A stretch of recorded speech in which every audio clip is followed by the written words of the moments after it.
Sunrack Technologies. Anchor your investment safely. Welcome to the installation guide for the Sunrack BlueBase solar structure.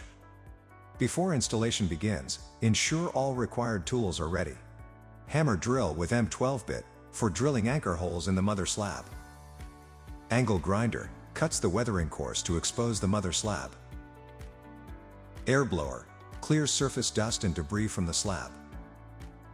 Torque wrench used for tightening each bolt in the assembly to the recommended torque value. Anchor chemical required for chemical anchoring of bolts into the mother slab.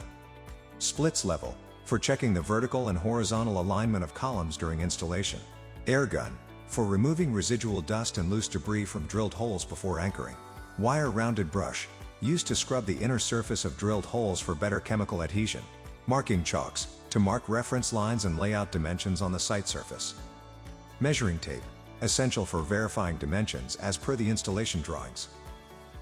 Identify all parts before starting installation. FC20 and BC20 columns for 10 degrees tilt, 6.5 feet clearance. Rafter, 3,860 millimeters long, spans from front to back column. Purlin, 3,490 millimeters long beams that supports modules. Bracing connector 200 millimeters long, mounts side bracing on columns. Side bracings, 1,820 millimeters long, links column to rafter. DB1 and DB2, cross-diagonal bracings for front and back columns.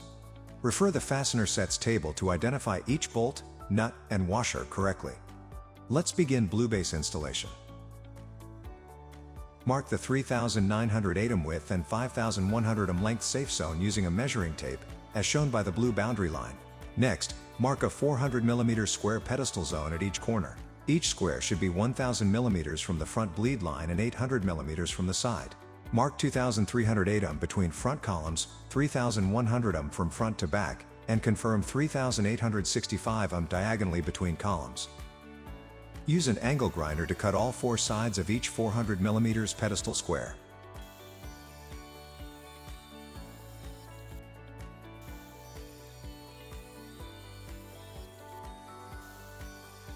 Remove the weathering course completely to expose the mother slab within the red marked zone. Clean the exposed mother slab using an air blower. Ensure the surface is flat, dust-free, and ready for anchor fixing. Place the column base at the center of each pedestal square. Using the pre-engineered holes in the base plate, mark 4 anchor points with chalk. Repeat this for all columns. Set the columns aside. Using a hammer drill with an M12 concrete bit, drill 4 holes, each 70 mm deep, at the marked points. Use a wire-rounded brush to scrub inside each drilled hole for better bonding.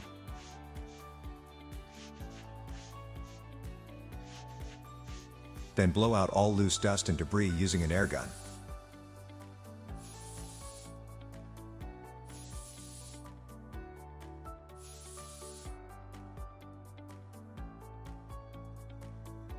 Inject anchor chemical into each cleaned hole.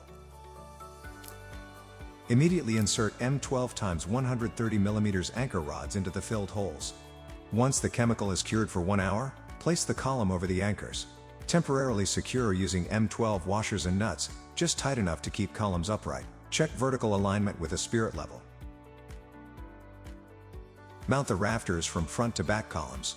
Use M10 by 30 hex bolts with 2 plain washers and 1 spring washer and nut, torque to 34 to 52 Nm.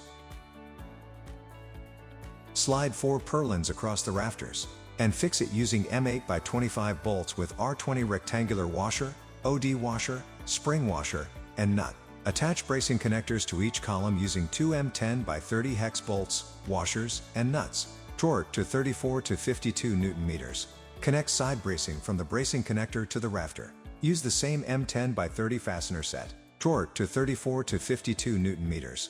Install DB1 across the front columns and DB2 across the rear columns. Secure using M10 by 30 hex bolts, nuts, and washers, tighten to 34 to 52 Nm. Verify that all columns still match the 3,865 mm diagonal distance. Ensure the full structure remains within the marked safe zone. Before concrete casting, confirm column alignment and stability with a spirit level. Then fully tighten all M12 anchor bolts using a calibrated torque wrench to 60 to 90 Nm. Pour M20 grade or higher concrete into each pedestal zone. Formwork should be 400 mm by 400 mm wide and 400 mm high above the mother slab. Vibrate concrete properly to remove air pockets. Allow 5 to 7 days of curing with no structural or wind loads applied.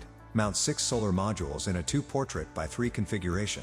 Use the Sunrack fastener set, M8 by 25 hex bolt, M8 R14 and R20 rectangular washers, spring washer, and nut. Tighten to 17 to 26 Nm, ensuring even pressure without damaging the module frames. Ensure the entire installation stays within the marked safe zone, and the safe zone lies inside the parapet wall. Non-compliance with layout instructions may void the product warranty. Simplifying rooftop solar. BlueBase by Sunrack.